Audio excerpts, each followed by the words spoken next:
بسم اللہ الرحمن الرحیم۔ بیت القرآن سعودیہ کے پیارے ساتھیوں، السلام علیکم ورحمۃ اللہ وبرکاتہ۔ آج ہم انشاءاللہ تعالی حضرت یونس علیہ السلام کا قصہ سنیں گے۔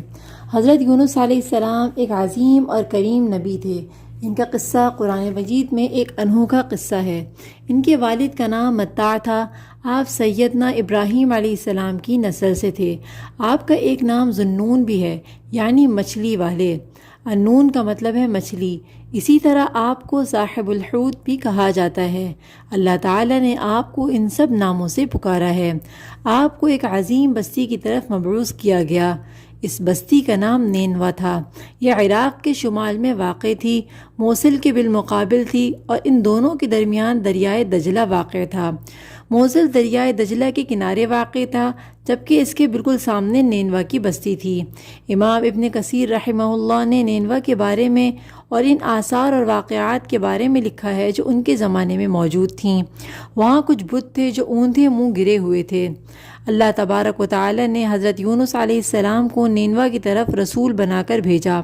سورۃ الصافات کی آیت نمبر 139 میں اللہ تعالیٰ فرماتے ہیں وَإِنَّ يُونُسَ لَمِنَ الْمُرْسَلِينَ، اور یہ تحقیق یونس نبیوں میں سے تھے۔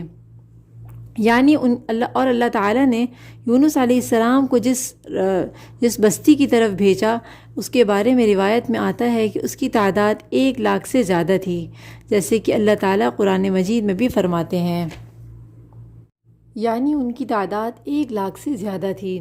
اب 1,00,000 سے کتنی زیادہ تھی، اس میں علماء کے مختلف اقوال ہیں۔ بعض علماء فرماتے ہیں کہ 1,00,000 سے 20,000 تقریباً زیادہ تھے۔ اس طرح بستی والوں کی تعداد 1,20,000 ہوئی، اور یہ سب کفر پر تھے۔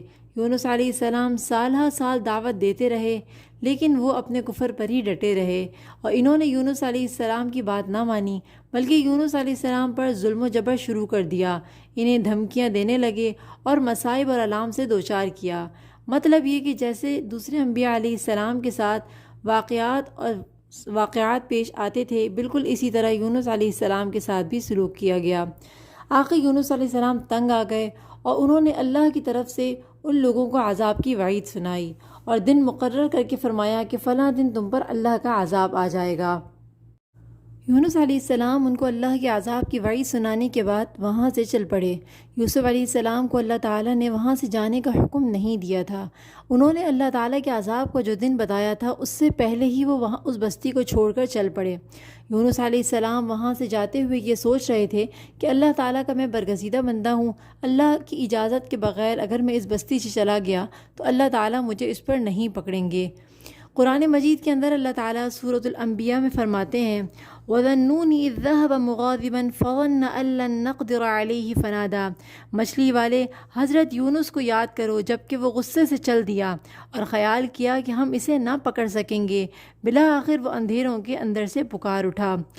تو حضرت یونس علیہ السلام اپنے قوم کو چھوڑ کر جب چل دیے تو سمندر کی طرف چل دیے۔ اس سمندر میں کچھ کشتیاں تھیں جس میں سامان اور سواریاں لد رہی تھیں۔ حضرت یونس علیہ السلام جب وہاں پہنچے تو وہاں پہنچ کر حضرت یونس علیہ السلام ایک کشتی پر سوار ہو گئے۔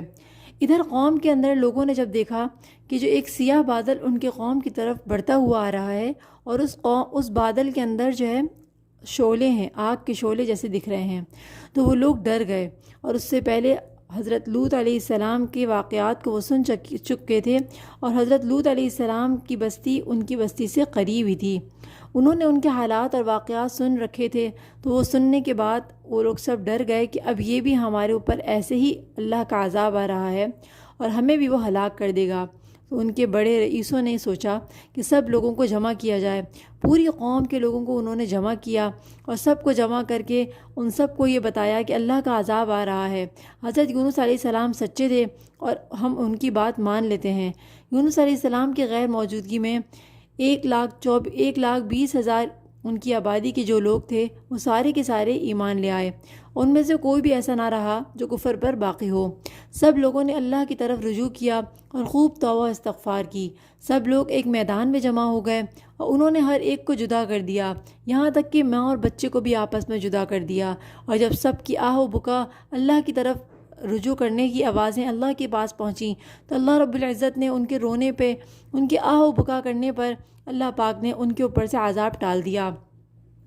اللہ تعالیٰ نے قرآن مجید کے اندر سورہ یونس کی آیت 98 میں بھی فرمایا ہے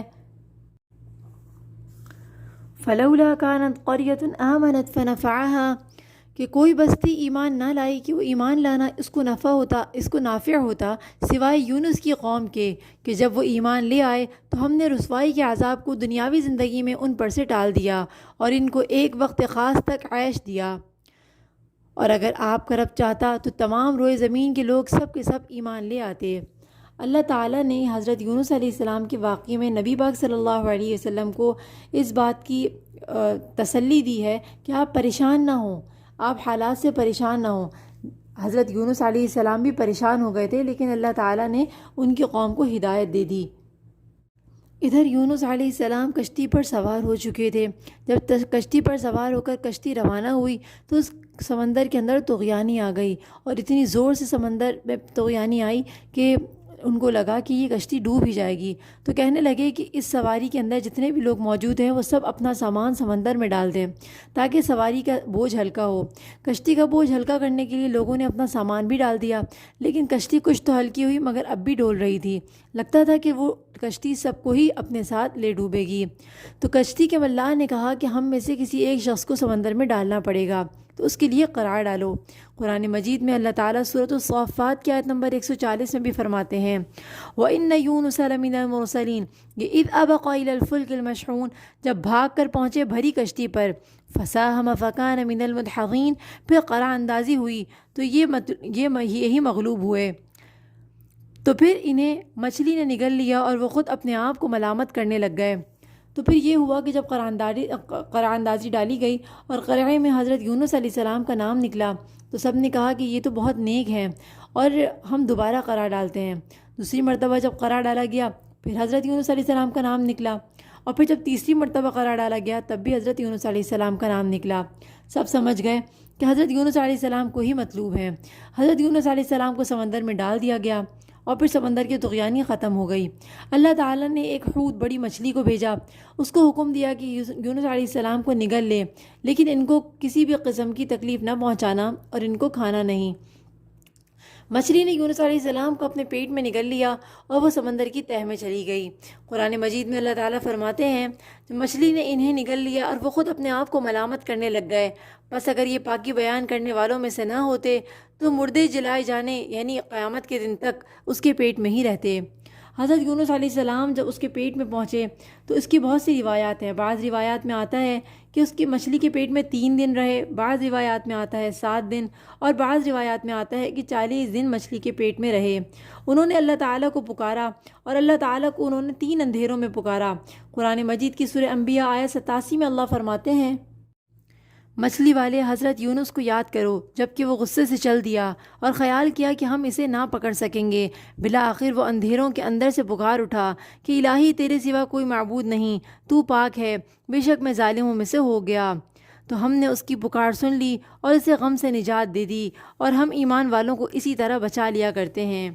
یہ جو آیت ہے لا الہ الا انت سبحانک انی کنت من الظالمین، تو یہ آیت حضرت یونس علیہ السلام کو اللہ نے سکھائی۔ وہ اللہ سے توبہ اور استغفار کے بجائے اللہ کی تسبیح کرنے لگے، اللہ کو پکارنے لگے ان الفاظ کے ساتھ۔ ان آیات کے اندر انہوں نے اللہ تعالیٰ کے سامنے ندامت کا اظہار کیا اور اس بات کا اظہار کیا کہ اگر آپ نے مجھے نہ معاف کیا تو میں ظالموں میں سے ہو جاؤں گا اور آپ کے سوا کوئی معبود برحق نہیں۔ حضرت یونس علیہ السلام جو 3 اندھیروں میں تھے اس کے بارے میں آتا ہے کہ ایک مچھلی کے پیٹ کا اندھیرا تھا، دوسرا سمندر کا اندھیرا تھا اور تیسرا رات کا اندھیرا تھا۔ ان 3 اندھیروں کے اندر یونس علیہ السلام نے اللہ کو پکارا، پھر اللہ تعالیٰ نے حضرت یونس علیہ السلام کی توبہ کو قبول فرمایا اور ان کو مچھلی سے نجات دی، جس کا ذکر سورۃ الصافات میں اللہ تعالیٰ فرماتے ہیں۔ آیت نمبر 145 میں اللہ تعالیٰ فرماتے ہیں بس اسے ہم نے چٹیل میدان میں ڈال دیا اور وہ اس وقت بیمار تھے، اور اس پر سایہ کرنے والا کدو کی قسم کا ایک درخت ہم نے اگا دیا، اور ہم نے اسے 1 لاکھ بلکہ اور زیادہ آدمیوں کی طرف بھیجا۔ حضرت یونس علیہ السلام کو جب اللہ تعالیٰ نے نجات دی اور سمندر کے کنارے پر حوت نے ان کو اگل دیا، تو اس وقت حضرت یونس علیہ السلام بالکل کمزور بچے کی طرح ہو چکے تھے، اس لیے کہ ان کی جلد اتر گئی تھی، اور وہ بیمار تھے، بہت زیادہ کمزور اور لاغر ہو چکے تھے۔ اللہ تعالیٰ نے اس میدان میں ان کے قریب ایک کدو کی بیل کو اگا دیا۔ اس کے بہت سے فوائد تھے۔ ایک تو یہ کہ اس کے بڑے بڑے پتے ہوتے ہیں جس کی وجہ سے ان کو سائے کا فائدہ ہوتا تھا اور وہ اس سے ڈھکے رہتے تھے۔ دوسرا اس کی ایک ابھینی سی خوشبو ہوتی ہے جس کی وجہ سے حشرات الارض قریب نہیں آتے، تو اللہ تعالیٰ نے اس سے بھی ان کو محفوظ رکھا۔ روایت میں آتا ہے کہ ایک جنگلی بکری ان کے پاس روزانہ آ جایا کرتی تھی اور وہ اس کا دودھ نوش فرماتے تھے، تو اللہ تعالیٰ نے اس طرح ان کے کھانے اور پینے کا انتظام فرما دیا۔ کچھ دنوں بعد حضرت یونس علیہ السلام جب تندرست ہوئے تو اللہ تعالیٰ نے ان کو دوبارہ نینوا کی طرف بھیجا، جس کا ذکر اللہ تعالیٰ یہاں فرماتے ہیں کہ ہم نے اسے 1,00,000 بلکہ اور زیادہ آدمیوں کی طرف بھیجا، بس وہ ایمان لائے اور ہم نے انہیں ایک زمانے تک عیش و عشرت دی۔ ان سے دریافت کیجئے کہ کیا آپ کے رب کی تو یہاں تک روایت ہے کہ حضرت یونس علیہ السلام کہ جو قوم کے لوگ تھے وہ ایمان لا چکے تھے۔ اللہ تعالیٰ نے یونس علیہ السلام کو دوبارہ بھیجا۔ تب یونس علیہ السلام جب ان کے پاس گئے تو وہ ان سب نے حضرت یونس علیہ السلام کو بتایا کہ ہم ایمان لا چکے ہیں۔ اس طرح اللہ تعالیٰ نے یونس علیہ السلام کو ان کے ایمان کی بدولت نجات دی۔ یونس علیہ السلام کے علاوہ کوئی قوم اور کوئی بستی ایسی نہیں ہے کہ عذاب کے آنے کے بعد اللہ نے ان کے اوپر سے عذاب کو ٹالا ہو، لیکن اللہ تعالیٰ نے صرف حضرت یونس علیہ السلام کی قوم کو نجات دی، اس لیے کہ اس کی 2-3 وجوہات تھیں۔ ایک تو یہ لوگ سارے کے سارے ایمان لے آئے تھے اور عذاب کا دن جو مقرر تھا اس سے پہلے ایمان لے آئے تھے۔ صرف عذاب کی جو آثار ان کو نظر آنے لگے تبھی وہ اس کو دیکھ کر ایمان لے آئے اور اللہ سے توبہ و استغفار کرنے لگے۔ ان کی توبہ و استغفار کرنے پر اور سب لوگوں کے ایمان لانے پر اللہ تعالیٰ نے ان کو بخش دیا۔ اللہ تعالیٰ نے حضرت یونس علیہ السلام کے واقعے میں یہ سبق دیا ہے کہ مشکل حالات سے پریشان اور نا امید نہیں ہونا چاہیے، بلکہ اللہ تعالیٰ پہ صبر اور استقامت کے ساتھ جمے رہنا چاہیے۔ جیسے کہ حضرت اللہ تعالیٰ نے نبی پاک صلی اللہ علیہ وسلم کو جب کفار ان کے اوپر ایمان نہ لاتے تھے تو یہ واقعہ سنا کر اللہ تعالیٰ فرماتے ہیں سورۃ القلم میں، فَاصْبِرْ لِحُکْمِ رَبِّکَ، بس تو اپنے رب کے حکم کا صبر سے انتظار کر اور مچھلی والے کی طرح نہ ہو جا جب کہ اس نے غم کی حالت میں دعا کی۔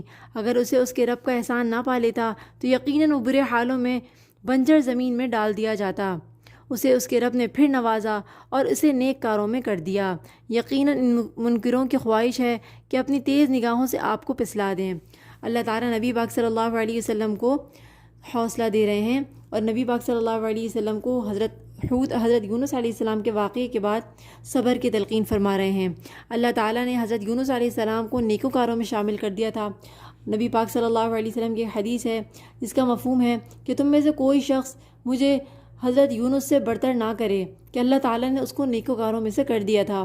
ان سے جو لغزش ہوئی وہ اجتہادی غلطی تھی اور وہ سمجھ رہے تھے کہ اس پہ اللہ تعالیٰ ناراض نہیں ہوں گے، لیکن بڑے جن کا مرتبہ بڑا ہوتا ہے تو اللہ کی طرف سے پکڑ بھی بڑی ہوتی ہے۔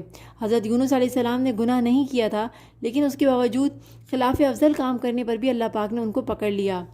اچھا، حضرت یونس علیہ السلام نے جو یہ دعا پڑھی تھی لا الہ الا انت سبحانک انی کنت من الظالمین، اس کے بارے میں حدیث میں آتا ہے کہ ایک شخص نے پوچھا نبی پاک صلی اللہ علیہ وسلم سے کہ یہ آیت حضرت یونس علیہ السلام کے لیے خاص تھی یا یہ ہمارے لیے بھی ہے؟ تو اس پر آپ نے فرمایا کہ یونس علیہ السلام کے لیے خاص تھی اور تمام لوگوں کے لیے یہ عام ہے، مطلب ہم سب بھی اس کو کسی بھی مشکل حالات کے اندر پڑھ سکتے ہیں، اور اللہ تعالیٰ نے جیسے نصرت حضرت یونس علیہ السلام کے ساتھ فرمائی، اللہ تعالیٰ ویسی ہی نصرت مشکل کے بعد جو شخص اس کو پڑھے اللہ اس کے لیے آسانیاں پیدا کر کے نصرت کا اللہ تعالیٰ فیصلہ فرما دیتے ہیں۔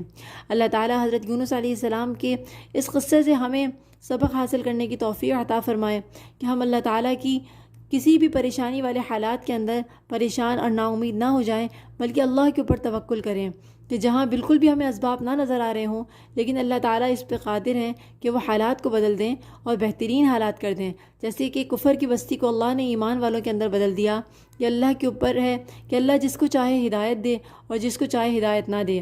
ہدایت کا فیصلہ اللہ کو کرنا ہے، تو ہمیں اللہ سے ہدایت کی دعائیں مانگنی ہیں۔ اہدنا الصراط المستقیم، اللہ تعالیٰ ہم سب کو سیدھے راستے پر چلائے۔ اسی کے ساتھ ہم اس قصے کو ختم کرتے ہیں۔ السلام علیکم ورحمۃ اللہ وبرکاتہ۔